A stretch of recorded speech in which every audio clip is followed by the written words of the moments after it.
se van a estar conectando los profesores, ¿verdad, Elder? Sí, sí, sí, sí.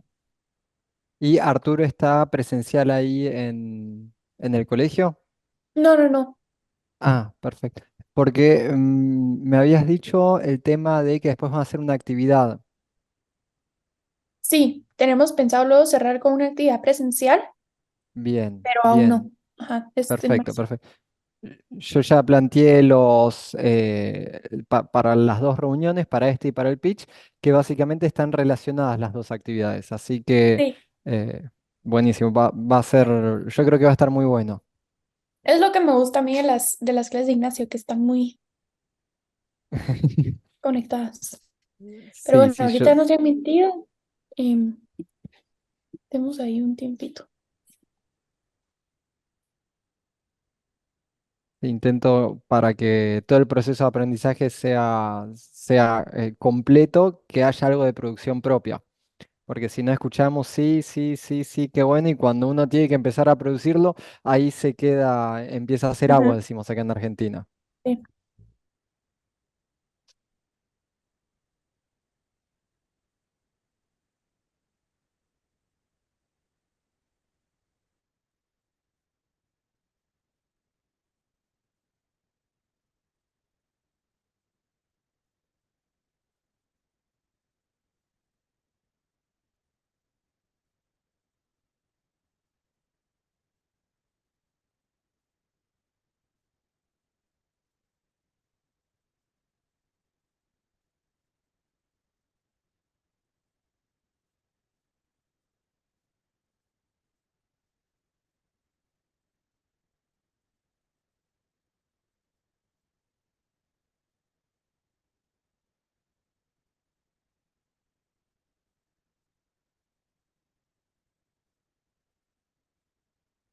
Elder, no sé si tal vez por el cambio de hora Ahorita justo estoy tocando base. voy a pausar. Yo puedo esperar un ratito, ¿eh? No, no hay apuro, Elder.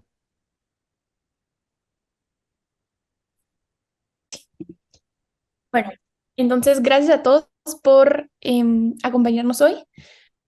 Hoy tenemos al profesor Ignacio Posadas. Ignacio es licenciado en Comercio Internacional y tiene un MBA en formación. Es docente de la Facultad de Ciencias Económicas en UADE y coordinador del Centro de Emprendedores de UADE Costa Argentina. Ignacio es apasionado por la educación y acompañar a otros en su crecimiento personal y profesional. Fue gerente de ventas regionales para América Latina de Matrix Meditech. Y pues hoy nos acompaña Ignacio. Él nos va a dar estas últimas sesiones em, muy enfocadas en cómo realmente comenzar un emprendimiento. Digamos, ya tenemos la parte bastante teórica, toda la inspiración para hacerlo. Y ahí Ignacio nos dice realmente qué acciones tenemos que tomar para comenzarlo. Entonces, podemos empezar cuando tú quieras, Ignacio. Elder, no sé si tienes algunas palabras, pero si no, pues ya te queda a ti el tiempo, Ignacio. No, pues bienvenido, bienvenido Ignacio, gracias Pía y gracias a FI y a Caminos de la Libertad por este esfuerzo que hemos tenido.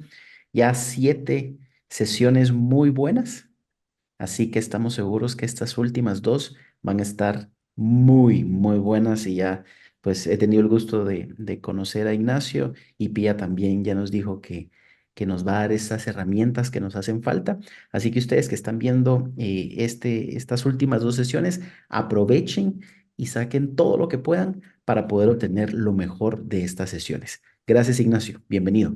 Muchísimas gracias, Pía y Elder. Cuánta presión me pusieron, ¿eh? No, la verdad que es un privilegio poder compartir estos últimos dos encuentros con ustedes y bueno, compartir un poquito de mi experiencia en ya estos 5 años de acompañar a más de 300 emprendedores a que inicien sus proyectos y los que ya tenían proyectos a que los profesionalizan y les empiece a ir bien en todos sus emprendimientos. Así que la verdad que para mí es un privilegio poder compartir un poquito mi granito de arena sobre algunos de los temas que me manejo y me apasionan. Así, bueno, sin mucho más preámbulo, vamos a arrancar estas últimas dos sesiones, ¿sí? La idea de estos encuentros es, vamos a ver dos temas principales. El primero que vamos a ver hoy va a ser cómo armar un modelo de negocios, ¿sí? Con metodologías mucho más ágiles, mucho más modernas. Antes, básicamente, el modelo de negocios era un documento gordo, grande, aburrido, que no leía nadie. Inclusive yo soy evaluador de proyectos también. Entonces, ¿qué es lo que hacemos? Leemos el resumen ejecutivo, vamos al final, vemos los anexos, vemos un par de números y la verdad que se hace muy pesado leer esos documentos de 80 páginas hasta que vino una persona que fue su tesis de maestría donde lo que planteó es, vamos a, todo el modelo de negocios de 80 páginas está bien, es necesario, hay que hacerlo para pensar el negocio, pero vamos a pensar cómo podemos hacer para en una sola carilla, en una sola página, poder ver todas las aristas principales de un negocio y ver que estas aristas puedan entre sí estar relacionadas y que confluyan en un proyecto que sea viable de ejecutar en el mediano y largo plazo. Así que sin más preámbulos, vamos a arrancar con una pequeña pregunta, ¿sí? Una pregunta para invitarlos a reflexionar, ¿sí? La idea de estas dos preguntas es pensar en qué es un emprendedor. ¿Sí? México es un país que tiene una tasa de emprendimiento que está por encima de la media mundial, con lo cual es muy probable que muchos de quienes nos estén escuchando también tengan ganas de emprender o tengan algún proyecto ya en funcionamiento. ¿Y cuál es el valor que aporta el emprendedor a la sociedad? Y a mí me gusta hacer una analogía entre el emprendedor y el héroe. ¿Sí? Los emprendedores, desde nuestra visión, son los verdaderos héroes de la sociedad. ¿Por qué son los verdaderos héroes de la sociedad? Porque a pesar de todas las dificultades que tiene el entorno, a pesar de todas las regulaciones estatales, de las trabas burocráticas, de los impuestos, básicamente toda su vida, toda su existencia, todos sus proyectos se basan en cómo hago yo para mejorarle la vida al prójimo. Me gusta citar una frase de Adam Smith. Adam Smith es el fundador de la economía como ciencia, que dice que la única forma que tenemos de mejorar en una sociedad de forma moral y económicamente es mejorándole la vida al prójimo, ¿sí? Entonces, los emprendedores son personas que quizás no te van a cambiar la vida al 100%, pero sí son personas que te van a mejorar algún aspecto de tu vida y de hecho la única forma que tienen ellos para mejorar, para ganar dinero, para estar bien, para poder crecer, es dando en la tecla de qué es lo que quiere el consumidor, a qué precio lo quiere, dónde lo quiere, ¿sí? ¿Cuáles son los costos que yo tengo que asumir? ¿Cuáles son aquellos recursos que yo tengo que tener para procesarlos y poder brindarte el servicio que vos necesitas con el fin de mejorarte la vida? Entonces, eso es lo que yo quiero plantear acá, esta idea fundamental de que se animen a emprender. Anímense, por más que todavía no tengan la idea perfecta, no tengan el proyecto perfecto, arranquen. Arranquen porque todo lo que se aprende a través de un proyecto ejecutado en el mundo real es mucho más que, me atrevería a decir, que 10 años de educación formal que podemos llegar a tener en nuestras instituciones educativas con un modelo educativo que funcionó muy bien, pero hace un siglo y medio. Lamentablemente, el mundo entero avanzó y el sistema educativo en Latinoamérica, pero en el mundo en general, sigue teniendo la misma mentalidad que hace 150 años. Entonces, ¿qué es lo que yo les propongo a ustedes?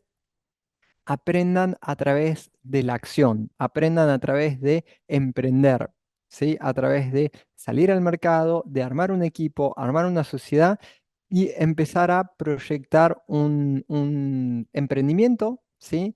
No tiene que ser perfecto, no tiene que ser único, inigualable, tiene que ser. ¿Sí? Y ahí hay una de las grandes diferencias entre lo que se estudia en las universidades donde yo también trabajo y tengo el honor de formar parte, de lo que es la vida real. En la vida real el emprendimiento tiene que ser. En la universidad muchas veces pecamos de demasiados teóricos, ¿sí? Entonces te puedo armar un parque de diversiones enorme, pero después cuando voy a llevarlo a la práctica me resulta imposible ejecutarlo, ¿sí? Así que los invito a que de ahora en adelante, cada vez que vean a un emprendedor, vean a un empresario, ¿sí? empiecen a mirarnos no con ojos de este es un estafador, este se aprovecha de las personas, sino como un no, esta persona está mejorando la sociedad, está dando bienes y servicios a mejor precio, de mejor calidad que sus competidores, está generando puestos de trabajo. Por lo tanto, este emprendedor es realmente un héroe en la sociedad donde está viviendo. Dicho esta pequeña introducción, quería hacer una pregunta que es, ¿cómo conozco al amor de mi vida? Y ustedes me dirán, ¿y qué tiene que ver esto, Nacho, con el tema de negocios? Bueno, básicamente uno puede conocer al amor de su vida buscando, saliendo a un bar, ¿sí? Saliendo a comer con unos amigos, sociabilizando, ¿sí? Haciendo diferentes pruebas, equivocándome, ¿sí? Acá probablemente muchos de nuestros oyentes han tenido alguna relación amorosa fallida, pero de esas relaciones hemos aprendido un montón, ¿sí? Y vamos a cometer el mismo error, el mismo error, el mismo error, hasta que aprendamos a no cometer el mismo error. ¿Y qué tiene que ver esto con los negocios? Bueno, es muy similar, ¿sí? Básicamente, es muy, muy, muy difícil que con el primer proyecto, con el primer emprendimiento que haga, la pegue y me haga multimillonario, ¿sí? Así como es muy difícil que en la primera relación amorosa que tenga, en mi amor de la adolescencia, ¿sí? Me dure para toda la vida. Si lo hacen y le pegan, bien, chicos, felicitaciones. Se ahorraron un montón de dolores de cabeza. Pero en líneas generales no suele ocurrir así, sino que suele ser un proceso, no es como las películas de Disney que se enamora el príncipe de la princesa y todo sale perfecto. La vida real tiene algunas dificultades extra y emprender y lograr encontrar el modelo de negocio que cierre, ¿sí? Y que tenga sinergia entre todos sus componentes también lleva mucho tiempo, también lleva mucha práctica, mucho prueba y error. Dicho esto, les vamos a presentar la herramienta maravillosa que revolucionó el mundo del emprendedurismo y de la administración de empresas también, sobre todo en los últimos 15 años, que es el modelo de negocio Canva, ¿sí? O modelo de negocio de el lienzo. Canvas en inglés quiere decir un lienzo. Porque un lienzo, porque yo en una sola página, ¿sí? De hecho, yo siempre les recomiendo imprimirla y escribir en puño y letra, yo puedo entender todos los componentes centrales que hacen, que van a determinar el éxito de un negocio o no, ¿sí? ¿Y qué es lo lindo de este modelo de negocio? Que es un documento vivo. Los autores proponen que este documento hay que hacerlo 8 veces, repito, 8 veces hasta tener la versión final. Y en los diferentes proyectos y emprendimientos que llevo a lo largo de mi vida, comprobé que la idea original nunca, o en el 99% de los casos, nunca terminó siendo la idea con la que me quedé al final del proyecto, ¿sí? Sino que fueron mutando en algún que otro aspecto hasta poder llegar a esa idea final, a ese proyecto en concreto que al fin y al cabo terminó funcionando bien. Entonces, lo que propone el autor es que hay que hacer que tengan sinergia estos 9 componentes, ¿sí? Vamos a ir muy rápido, ahora se los menciono por arriba y después vamos a ir profundizando en cada uno de ellos, ¿sí? Lo primero que yo tengo que pensar es a quién, ¿sí? Es el segmento de clientes. Hay dos formas de arrancar a trabajar con el modelo de negocio Canvas. Se puede arrancar por la propuesta de valor, que es el qué es lo que yo estoy ofreciendo al mercado, o se puede arrancar por el quién. ¿A quién es que yo estoy satisfaciendo? ¿A quién es que, en términos de Adam Smith, yo le estoy mejorando la vida? ¿Sí? Estos dos aspectos, el qué y el quién, van a estar íntimamente relacionados. ¿Qué es lo siguiente que yo tengo que ver? Vamos a ver con estos otros dos cuadros, ¿sí? Que son los canales, que implica cómo hago yo para llegar con mi propuesta de valor a mi segmento de clientes, y el cuadro de arriba tiene que ver con cuáles son los vínculos que yo voy a generar ¿sí? ¿Cuáles son los canales de comunicación y de fidelización que tengo para que ese cliente no me compre una sola vez, sino que me compre de forma recurrente? Toda esta parte del modelo de negocio Canvas mira hacia afuera, mira hacia el mercado. Por lo tanto, a través de la venta de mis bienes y servicios, voy a obtener diferentes fuentes de ingreso, ¿sí? Y estas fuentes de ingreso pueden ser de diferentes formas, ¿sí? Puede ser una suscripción, un pago anual, un pago mensual. Todo eso también va a implicar sobre cómo va a funcionar mi negocio, ¿sí? La principal fuente de ingresos en la mayoría de las empresas que ofrecen bienes y servicios es simplemente la venta de bienes y servicios. Pero hay otras fuentes de ingreso, ¿sí? Como puede ser una suscripción, venta de publicidad, espacios publicitarios, los canjes, ¿sí? Acá en Argentina está muy de moda que entre diferentes emprendedores y con diversos influencers, en lugar de venderte un producto, te hago un canje a cambio de publicidad. Entonces eso también, si bien no es un ingreso monetario, ¿sí? Al menos no en el momento, me constituye a mí un ingreso, ¿sí? Porque es un ahorro, es un costo de oportunidad que yo me ahorré y pude llegar a un montón de personas más. Entonces, de la propuesta de valor hacia la derecha, lo que estamos viendo es mirar hacia afuera.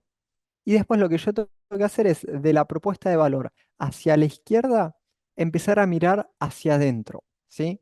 ¿Cuáles son las actividades y los recursos que yo necesito tener, que yo necesito reconfigurar para poder brindar esta propuesta de valor a este segmento de clientes, ¿sí? Y ahí vamos a ver que tienen que empezar a hacer sentido todos los canales, porque generalmente, ¿qué es lo que pasa? Yo en propuesta de valor siempre quiero dar, por ejemplo, yo trabajo en hotelería hace muchos años. Y en hotelería decimos, y yo quiero dar el mejor servicio, quiero dar servicio de desayuno, servicio de limpieza diario, servicio de lavandería, servicio de esto, servicio del otro. Ok, ¿es realmente lo que necesita tu cliente? ¿O para tu tipo de hospedaje, quizás reduciendo alguno de estos servicios, se reduce la parte de la izquierda? ¿Sí?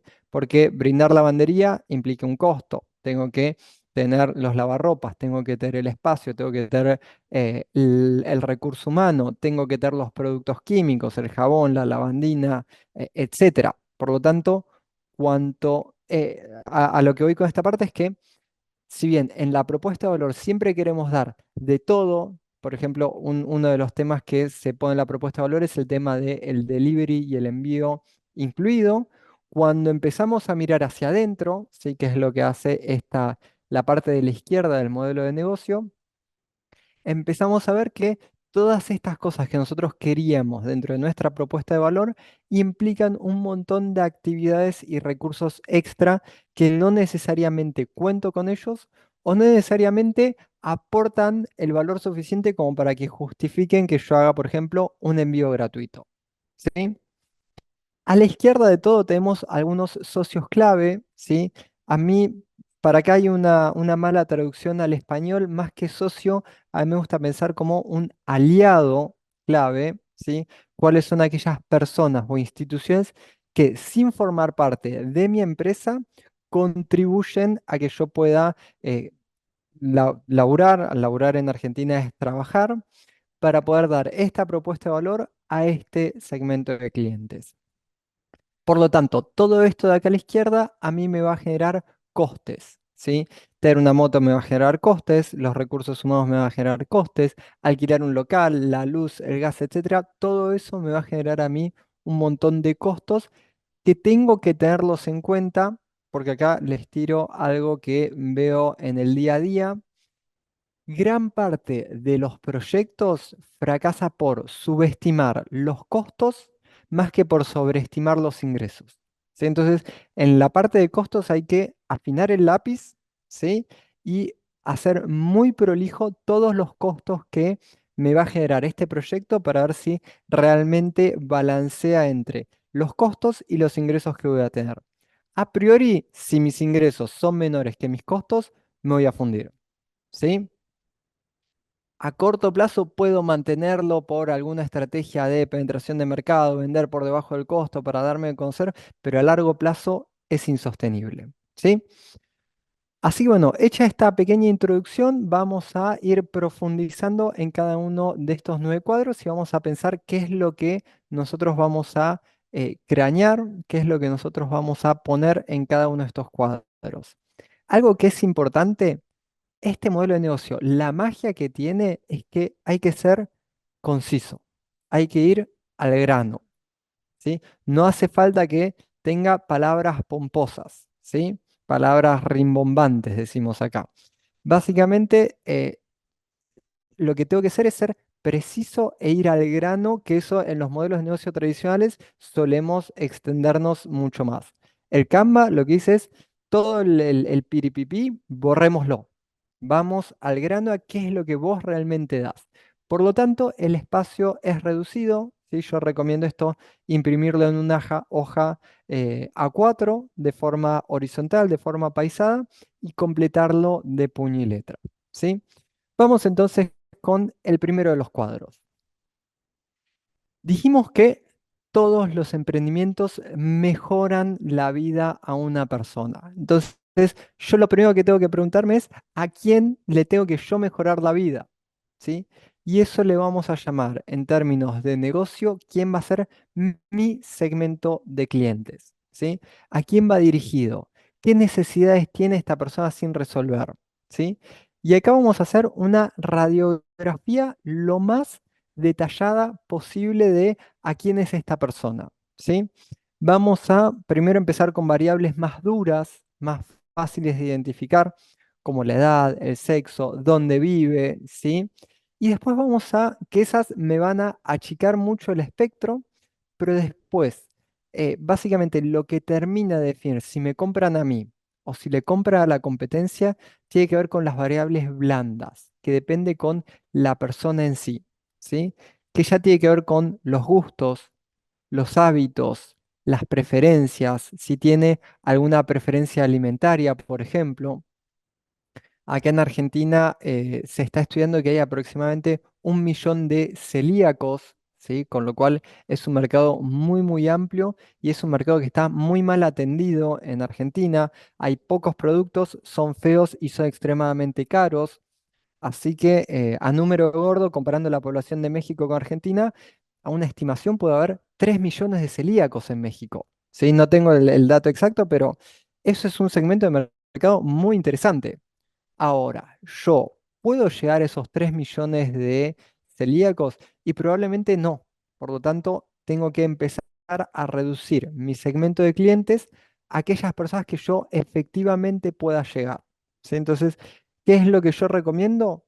Primero yo y los expertos, ¿no? en emprendedurismo.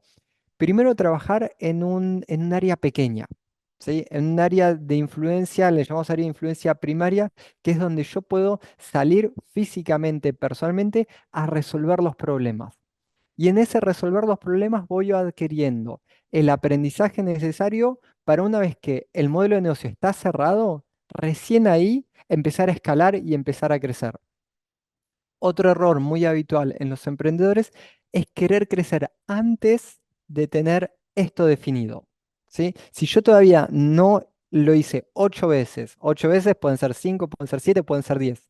Yo no lo modifiqué, no cambié, no subí, no bajé y quiero empezar a crecer, me voy a encontrar con muchos dolores de cabeza que me podría haber ahorrado si durante el primer año armaba el modelo de negocio o durante los primeros 2 años lo armaba y recién crecía a partir del tercer año. ¿Sí? Algo importante que vamos a hacer con nuestro segmento de clientes es, vamos a ponernos en los pies de ese cliente. ¿Sí? Hay otra herramienta que no la compartí acá que se llama un mapa de empatía, ¿sí? Donde yo básicamente me pongo en los pies de mi cliente y lo que hago es estudiar con quién él se relaciona, qué es lo que dice, qué es lo que habla, cuáles son sus creencias, cuáles son sus gustos. Y nos vamos a preguntar dos preguntas fundamentales. Una que es cuáles son los sueños que tiene sin todavía cumplir. ¿Sí? ¿Cómo puedo yo como empresa acompañar o ayudar a que esta persona cumpla esos objetivos? Y la segunda es cuáles son las frustraciones, cuáles son, en inglés hablan de los pain points, cuáles son aquellos puntos de dolor que tiene mi segmento de clientes sin resolver? ¿Y cómo puedo yo, como emprendedor, ir directamente a ese punto de dolor? Volviendo a los celíacos, por ejemplo, un punto de dolor puede ser que no tienen variedad. ¿Sí? No tienen variedad de productos. Ok, puedo pensar algún proyecto que trabaje principalmente en la variedad.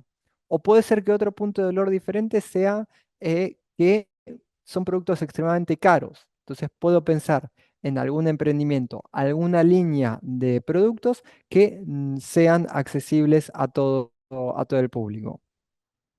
Lo otro que también vemos acá en el segmento de clientes, que es un dato no menor, es cuál es su nivel de ingresos. ¿Sí? Dicho esto, una vez que analizamos al cliente, estudiamos al cliente, vimos cuáles son sus necesidades, ahí vamos a preguntarnos lo siguiente, que es, ¿cómo puedo yo, como emprendedor, mejorarle la vida a este cliente? ¿Cómo puedo yo ver? No le quiero de vuelta, no le quiero cambiar la vida como las publicidades de televenta, desde que toma esta pastillita, adelgacé 50 kilos y ahora soy un corredor profesional de maratón. No. ¿Sí? No le vamos a cambiar 100% la vida a mi cliente, pero sí le vamos a mejorar algún pequeño aspecto de su vida y vamos a nosotros ayudarlo a resolver eso que antes el cliente o nuestro público objetivo tenía no resuelto. ¿Sí?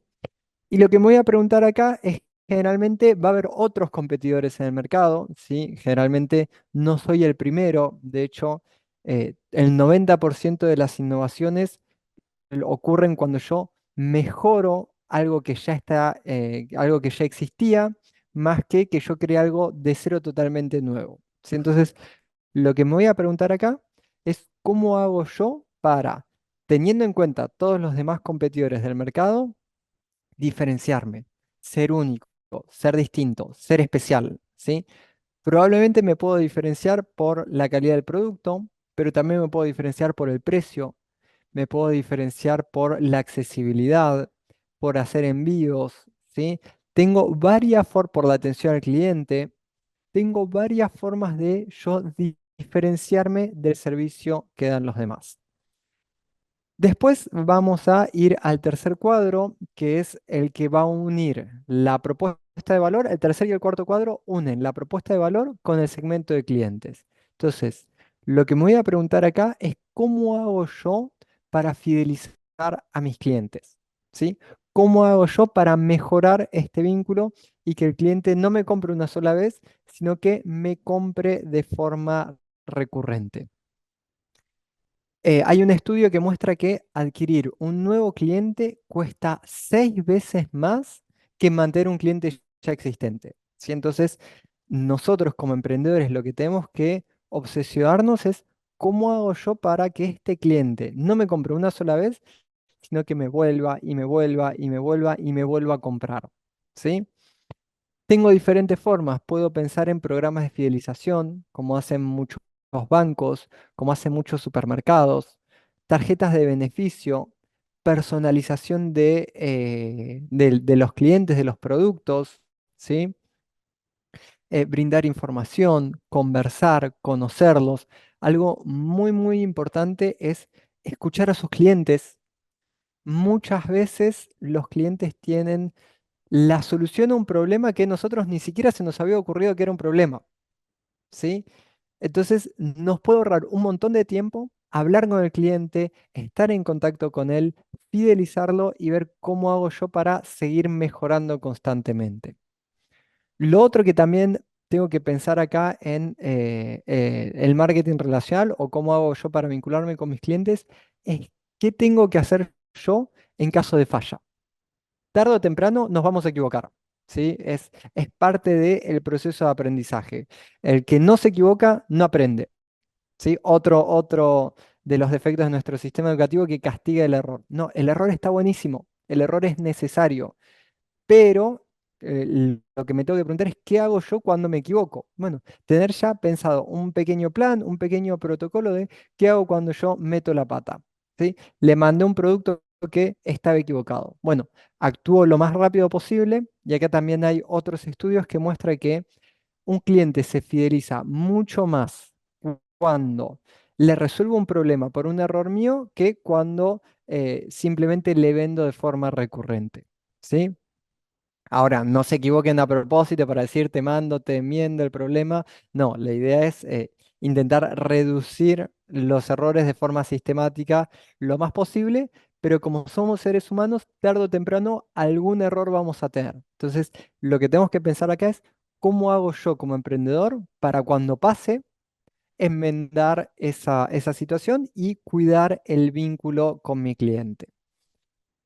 Vamos con la siguiente. Decíamos que estos dos cuadros, lo que yo me voy a, lo que vamos a trabajar es cómo que mi propuesta de valor llega a mi segmento de clientes.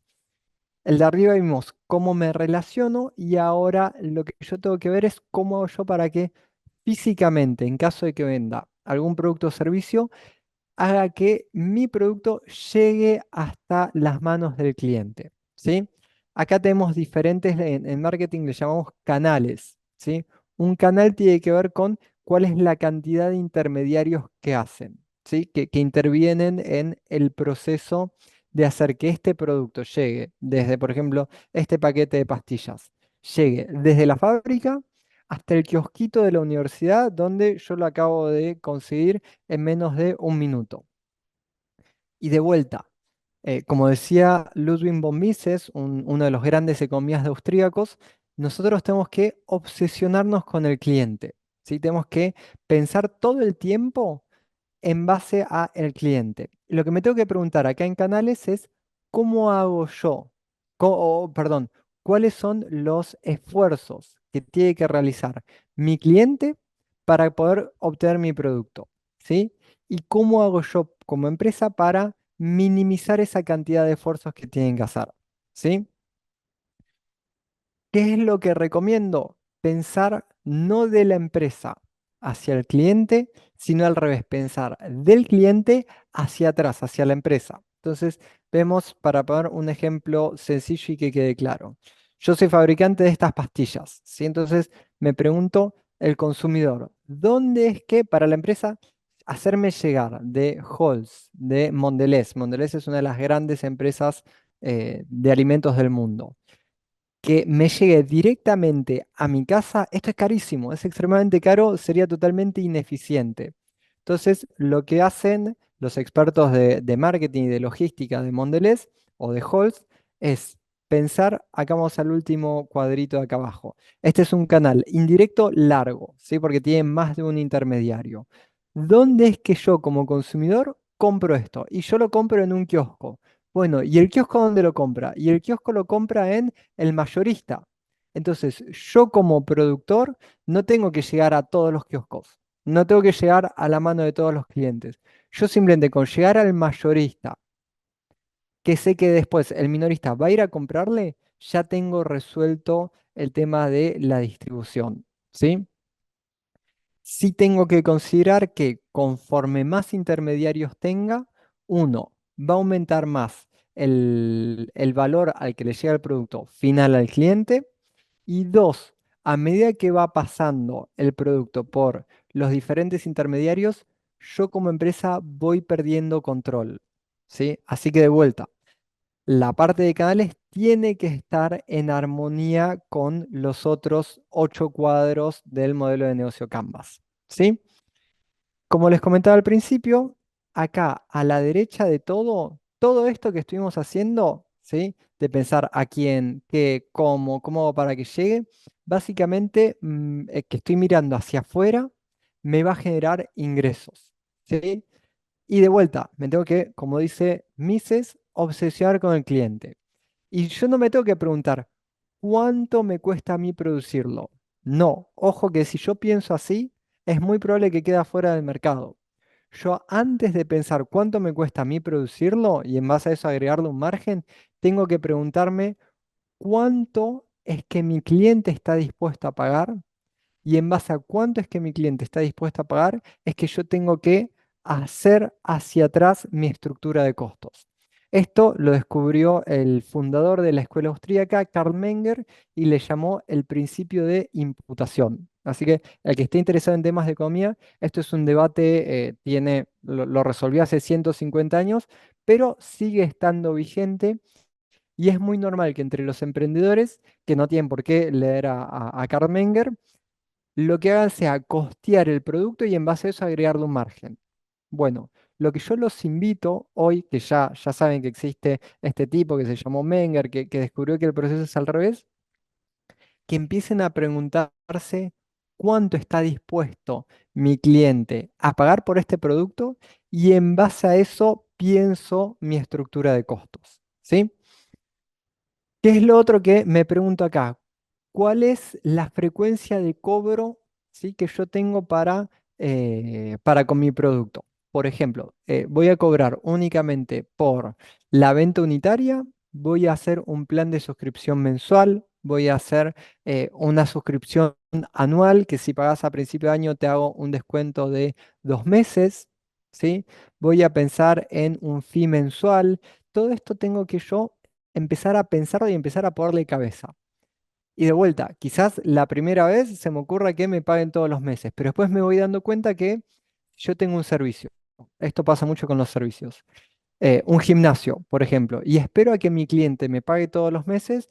Si en agosto o ahora en marzo el cliente no puede venir al gimnasio, ese mes esa cuota la pierdo. ¿Sí? Entonces, quizás tengo que pensar en un sistema de algún pago anual, ¿sí? Para hacer que el cliente se fidelice y pueda venir con mayor frecuencia. Por supuesto, si hago un pago anual, yo me capitalizo a principio del año y esa capitalización me permite, me da una cintura extra para poder afrontar otros costos que yo tenga a lo largo del año. Puedo invertirlo en bienes de capital, comprar una nueva máquina, comprar un nuevo equipamiento, etcétera. ¿Sí?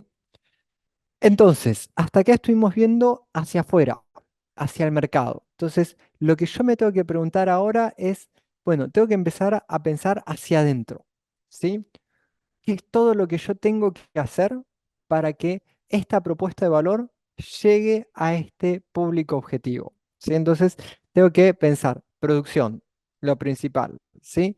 Si no hay producción, producción puede ser también de algún servicio, ¿sí? Yo hago un servicio de consultoría. Bueno, voy, ¿cómo es mi proceso de producción? Voy, hablo con los dueños, hacemos un diagnóstico, hago encuestas, hago después un focus group de todo eso, yo proceso la información, después le presentamos la propuesta de trabajo y después la ejecución. Bueno, esa es la parte de producción en un servicio. Todo esto tengo que tenerlo en cuenta, ¿sí? Porque todo este proceso que se los conté en 30 segundos es de un mes y medio, ¿sí? Entonces, toda esta parte de producción tengo que considerarlo. También tengo que considerarlo si es un bien físico, ¿sí? Si es un bien físico, tengo que pensar cómo puedo yo optimizar todos mis procesos productivos para, por un lado, reducir el costo y por el otro lado, estandarizar la calidad. Y acá los invito a leer los aportes que hizo Frederick Taylor, ¿sí? O es más famoso el Fordismo que hizo Henry Ford, que básicamente Henry Ford es la aplicación teórica de lo que Frederick Taylor con la administración científica descubrió hace ya unos 100 años que sigue siendo vigente hoy en día. ¿Sí?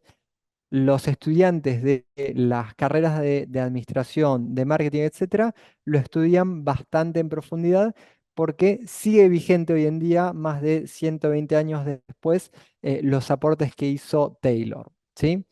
Para esto también los invito, por ejemplo, a ir a McDonald's. Vayan a McDonald's y abran los ojos y miren cómo todos los procesos de McDonald's están todos estandarizados. La hamburguesa se cose exactamente la misma cantidad de segundos, la misma cantidad de condimentos, a la misma temperatura.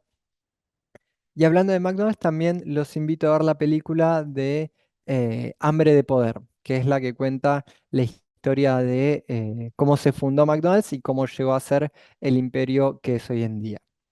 Pero producción no es lo único que yo tengo que hacer. Yo también tengo que pensar en comercialización, ¿sí? ¿Cómo hago yo para vender mi producto? ¿Sí? Marketing, ¿cómo hago yo para promocionar mi producto? ¿Sí? Voy a tener redes sociales. Bueno, ¿quién se va a encargar de las redes sociales?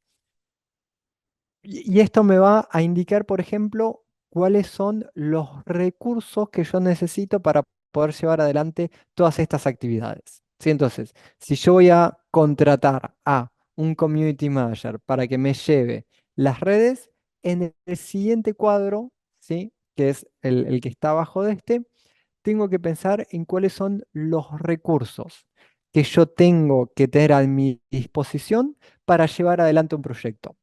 Y cuando hablamos de recursos, hablamos de tres aspectos principales. Primero, recursos físicos, ¿sí? Yo tengo una pizzería, entonces voy a necesitar hornos. Ok, bueno, tengo que tener los hornos, tengo que tener los repuestos de esos hornos, ¿sí?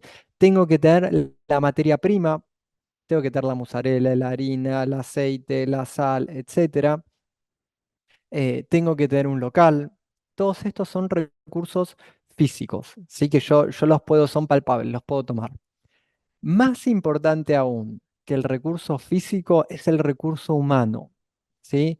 Hoy en día ya quedó un poco desactualizado hablar de recursos humanos, se habla más de capital humano. De hecho, en Argentina el presidente Javier Milei llamó a uno de sus ministerios el Ministerio de Capital Humano. ¿Por qué? Porque lo que hace es ver al ser humano en su totalidad y lo que hace es ayudar a que esta persona se realice a través de, en nuestro caso, a través del trabajo, ¿sí?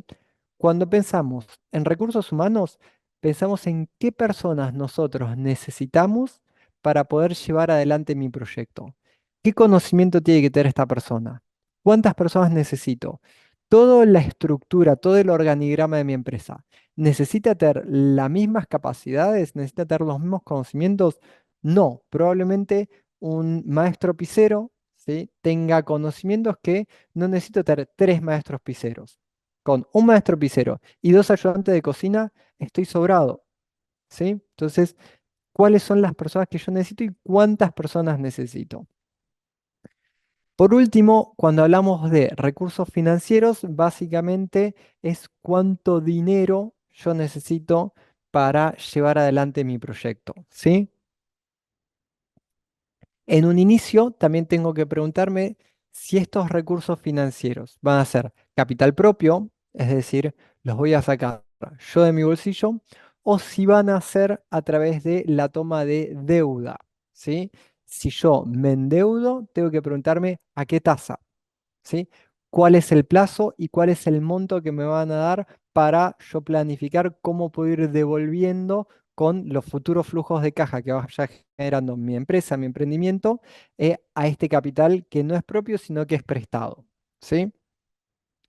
También puedo preguntarme si en lugar de tomar un préstamo, me armo una sociedad y vendo parte del equity. Vamos a ver la semana que viene que ustedes van a hacer una presentación solicitando que inversores hagan un aporte de capital a cambio de un porcentaje de su empresa. ¿Sí? Es un tipo de pitch de inversiones que vamos a estudiar la semana que viene. ¿Sí? Entonces, eso también tiene que ver con cuáles son los recursos financieros, económicos que yo necesito para llevar adelante mi proyecto. Anteúltimo cuadro, tenemos el de la izquierda de todo, ¿sí? Que vamos a ver cuáles son los aliados clave. ¿Sí? Acá en muchos Canvas la traducción habla de socios clave. A mí me gusta pensar más que de un socio, de un aliado clave, que hace que, si bien no es parte de mi propia empresa, ¿sí? Porque es alguien que yo tengo externo, contribuye a que yo pueda llevar adelante mi emprendimiento. Primer y principal aliado clave pueden ser los socios, ¿sí? Puede ser un inversor, si yo tengo, puede ser una entidad bancaria, si yo tengo, tomo financiación a través de un banco, bueno, un aliado clave es mi banco, por lo tanto, tengo que considerarlo, tengo que tener un buen vínculo, eh, tengo que tener una relación directa con el banco. Acá Elder me hace una pregunta muy atinada sobre cuál es el porcentaje adecuado para solicitar un financiamiento. La respuesta es que no hay una verdad única, ¿sí? Yo sí tengo que considerar que si yo cedo más del 50% de mi equity, equity es el capital propio de la empresa, voy a ceder también la posibilidad de quién toma la última decisión. ¿Sí? Entonces, Si yo quiero al menos conservar el poder de la última gran decisión, al menos mi línea base es nada más el 49%. Después lo otro que tengo que considerar es realmente, ¿estoy en condiciones de empezar a solicitar un porcentaje, de solicitar financiamiento a cambio de un porcentaje? ¿O me conviene esperar un poco más, ¿sí? Y financiarme con los flujos de caja propios que va generando mi emprendimiento, ¿sí? Y lo otro que me tengo que preguntar es, ¿cuál es el porcentaje que yo estoy dispuesto a ceder a cambio de financiamiento? ¿Sí?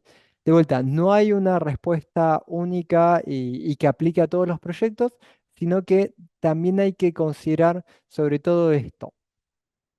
¿Cuánto poder estoy yo dispuesto a compartir con otra persona, compartir con otro inversionista y cuánto riesgo yo estoy dispuesto a asumir?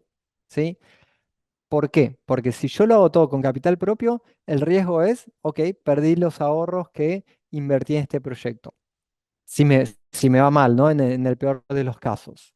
Ahora, si yo además tomé deuda y me fue mal, además de perder mis ahorros, estoy endeudado con una entidad financiera, estoy endeudado con algún fondo ángel que me va a hacer otro dolor de cabeza futuro en caso de que vaya mal el proyecto. ¿Sí? Así que gracias, Elder, por tu pregunta, me pareció muy buena. Bien, volviendo entonces al tema de los aliados. Estábamos viendo cuáles son los aliados fundamentales para que funcione mi negocio. Fundamental, proveedores, ¿sí? Yo con los proveedores tengo que tener muy, muy, muy buen vínculo. ¿Por qué? Porque en caso de que se rompa mi cadena de abastecimiento, yo no voy a poder brindar esta propuesta de valor a este cliente. ¿Quiénes son los mejores en el manejo de proveedores? Y aquí hay que estudiar a Toyota. Toyota es una empresa japonesa que armó un sistema que funciona muy bien en todo el mundo, pero principalmente en Japón, donde el proveedor trabaja en conjunto, en alianza, en colaboración con la empresa, ¿sí? Con Toyota. Entonces, Toyota no produce el 100% de sus piezas, de hecho produce menos del 40%, y el resto de las piezas, por ejemplo, una bujía. Y una bujía no la produce Toyota. Se junta con una empresa que produce bujías y diseñan juntos, ¿sí? Y comparten juntos el conocimiento y comparten juntos el problema y le cuentan que ahora estoy haciendo autos híbridos y el Prius y necesito cambiar un poco esto y esta parte del motor. Y en forma conjunta con el proveedor van encontrando soluciones a los problemas que se le fueron encontrando a lo largo del camino. ¿Sí? Esto de vuelta es siempre en administración estudiamos a los mejores, ¿sí? Estudiamos a McDonald's, estudiamos a Ford, estudiamos a Toyota. eh, ¿Por qué estudiamos a los mejores? Porque quizás hoy en día, en la estadía en que estamos en nuestros emprendimientos, no podemos aplicar el sistema Toyota a la perfección, pero sí podemos aplicar los principios. Sí podemos ver, mira, Toyota hace esto, bueno, McDonald's hace esto, yo también puedo hacerlo en mi proyecto. Yo también puedo hacerlo inclusive para mi vida personal, para mi vida propia. Bien, eso es tema aliados. También puedo pensar en municipio, en estado, cuáles son aquellas entidades estatales que yo necesito tener un buen vínculo para poder progresar. Cuáles son los permisos que tengo que pedir, cuáles son los impuestos que tengo que pagar, si yo puedo lograr alguna exención impositiva, aunque sea de forma temporal, todo eso con las diferentes entidades públicas, si bien no van a contribuir mucho, sí lo que lamentablemente pueden hacer es poner palos en la rueda. ¿Sí? Entonces, es fundamental que tenga un buen vínculo con todas las entidades estatales para que mi proyecto funcione y marche con viento en popa. Todo esto que estuvimos viendo acá a la izquierda me va a generar costos, ¿sí?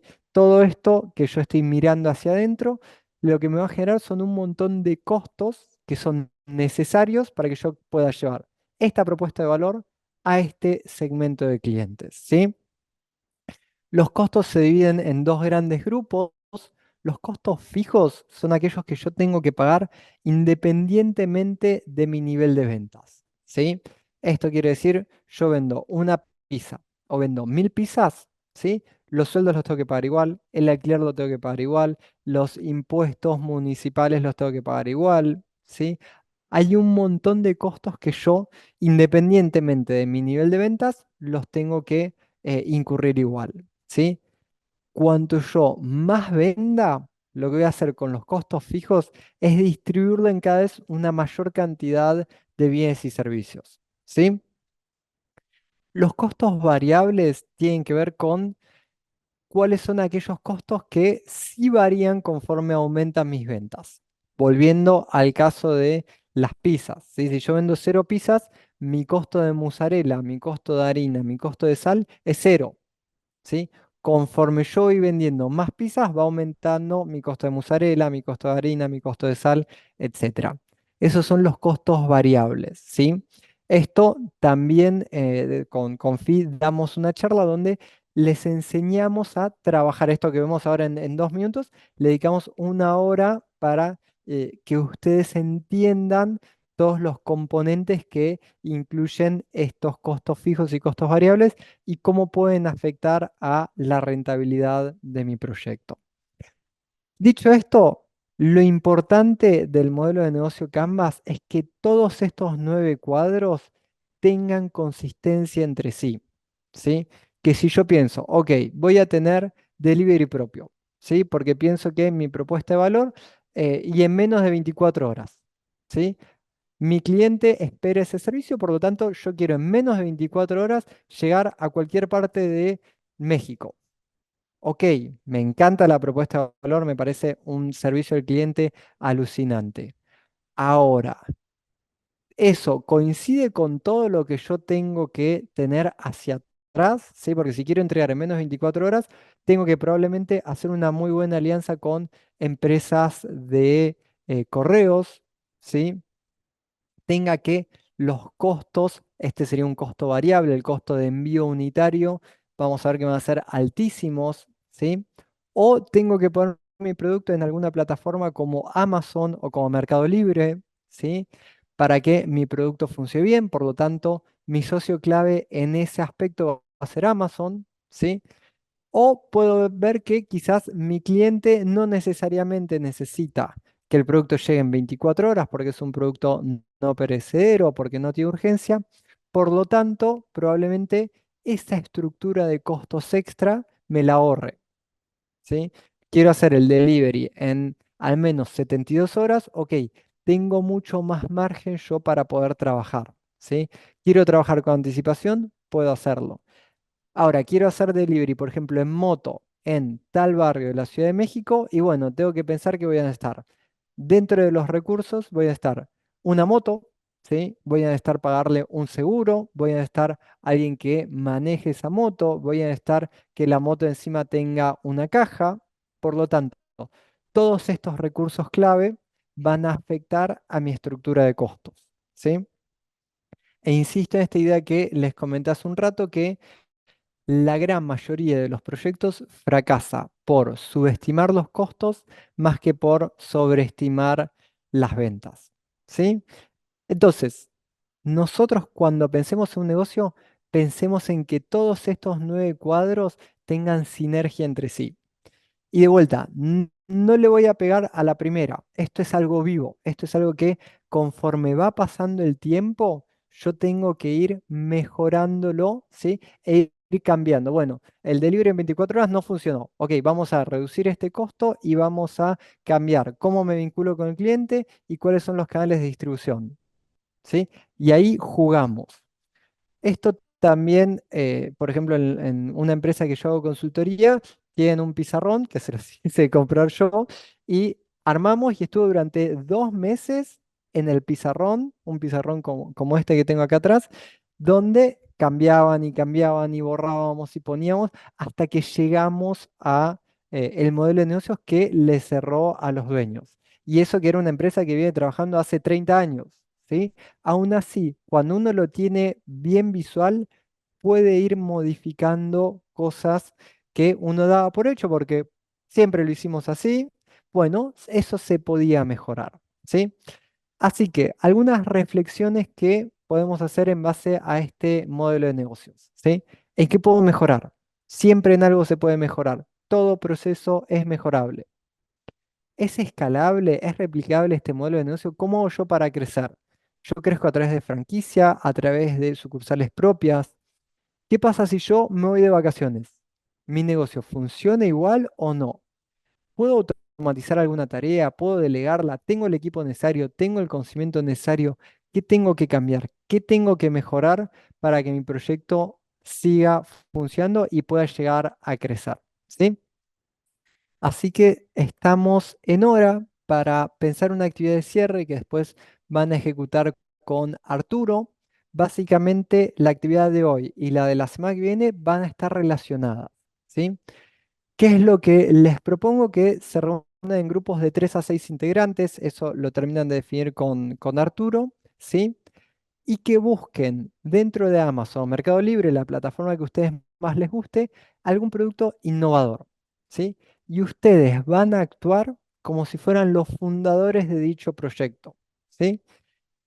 La tarea para poder fijar los conocimientos que estuvimos viendo hoy es armar el modelo de negocio Canvas, ¿sí?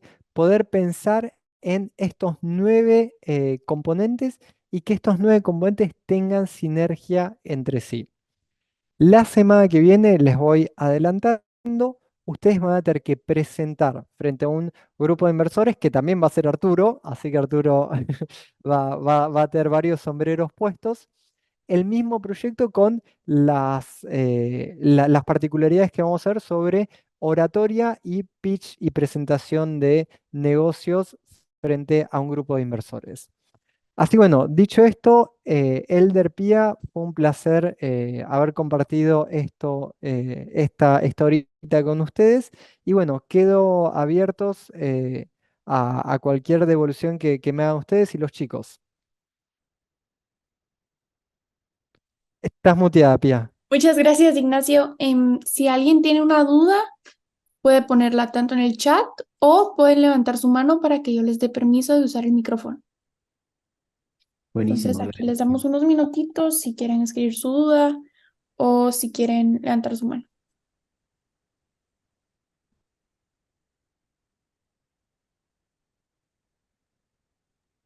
Pregunten, pregunten, no sean tímidos.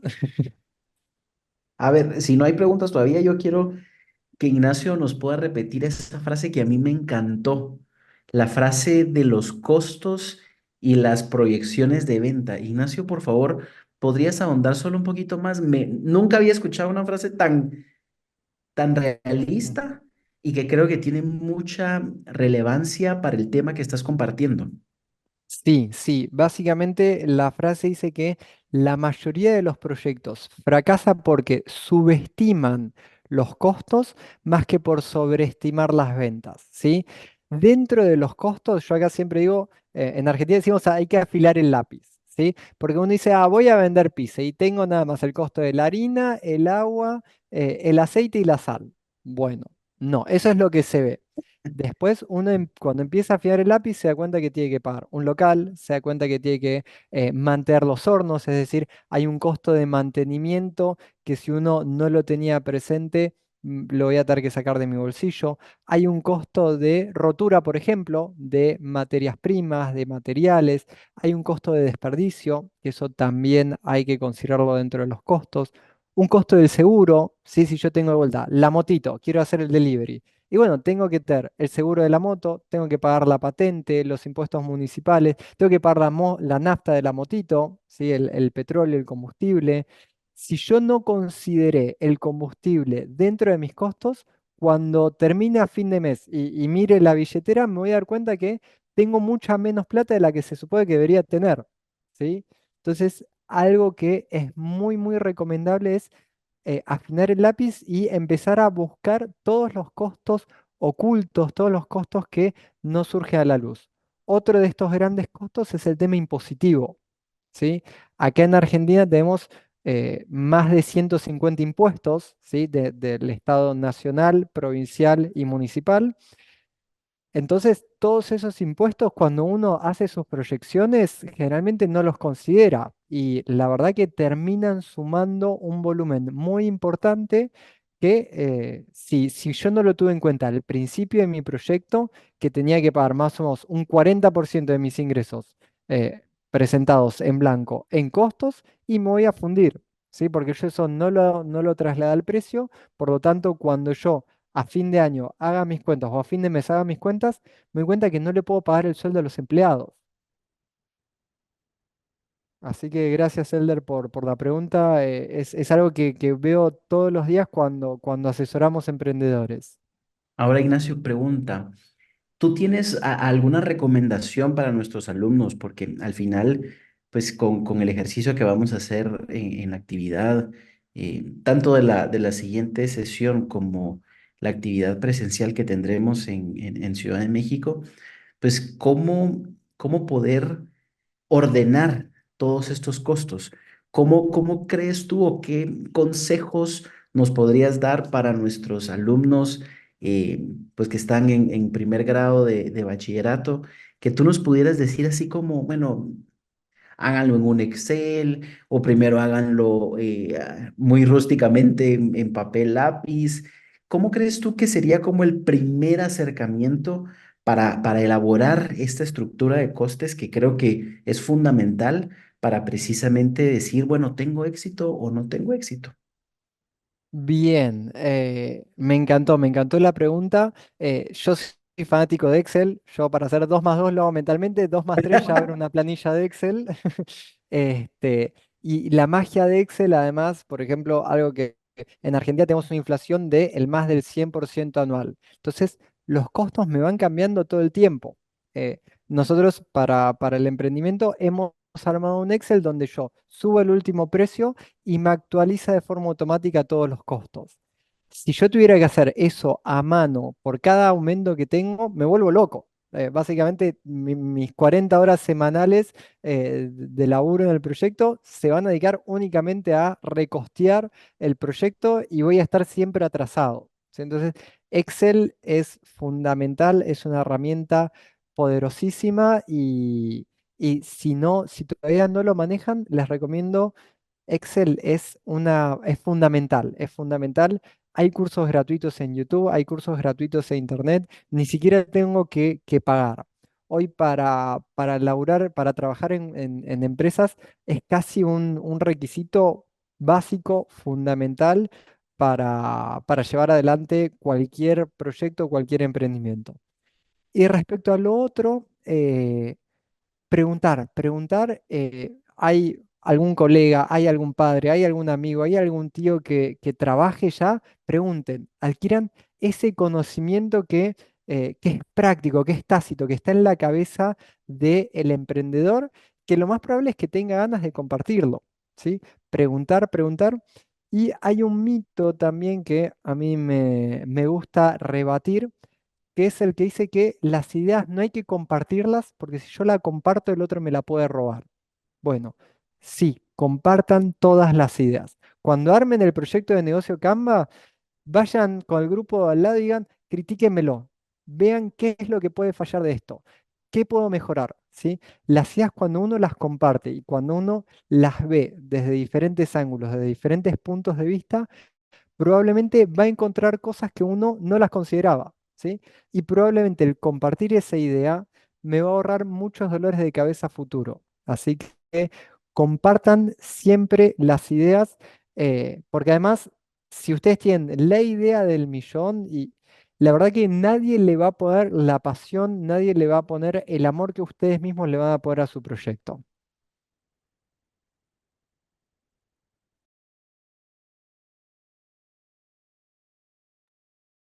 Bueno, Ignacio, muchísimas gracias por tu tiempo hoy. Creo que no tenemos más dudas, entonces lo podemos dejar aquí. Nos vemos la siguiente semana de nuevo con la continuación de la clase de hoy.